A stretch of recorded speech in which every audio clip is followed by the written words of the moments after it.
You know, 45 million Americans are on a diet of some kind at any given time, and yet obesity is at an all-time high. I want to talk a little bit about the reasons for that and what you can do about it. Nutritionist Cottrill is here, our old friend, to talk a little bit about it. And there are 4 reasons you say that diets fail. Carol, what are they?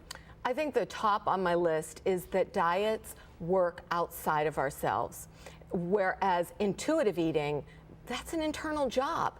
That's based on hunger and fullness, learning to read those cues. When you diet, you lose total touch with those cues because diets tell you what to eat and when to eat with really no regard to your preference, your taste, your hunger, your satisfaction. And yeah, you're trying to look at a list and see what you can and when you're supposed to do it. Yep. And sometimes I know you say dieting is not sustainable. Well, think about it.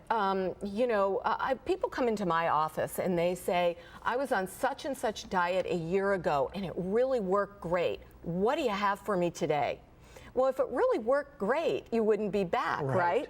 But I think that what happens is when people enter into an eating plan or a diet, they don't ask the most important question, and it is, how do I define success? If success is that you're going to be on a different diet every week, then maybe fad dieting is for you.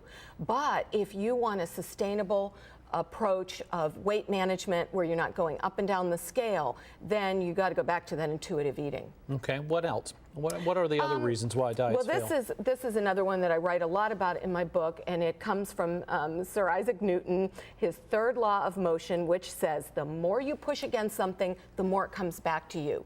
And in the form of the craving, maybe, the diet foods that you've not allowed yourself to have, you're going to have them 3 times, 4 times over. Okay.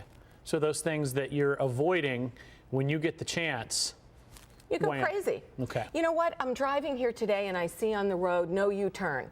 And I all of a sudden want to make a U-turn. I don't need to make a U-turn, but it told me not to. And it's part of the human element, at least for some of us. It's like with little kids. I have 7 and 5-year-old boys. When I tell them they can't do something, that's the first thing they're going to try. Exactly. Dieting is no different. All right, what's the 4th? Okay, this is the one that I think is really important to remember, that our bodies are smarter than we think they are.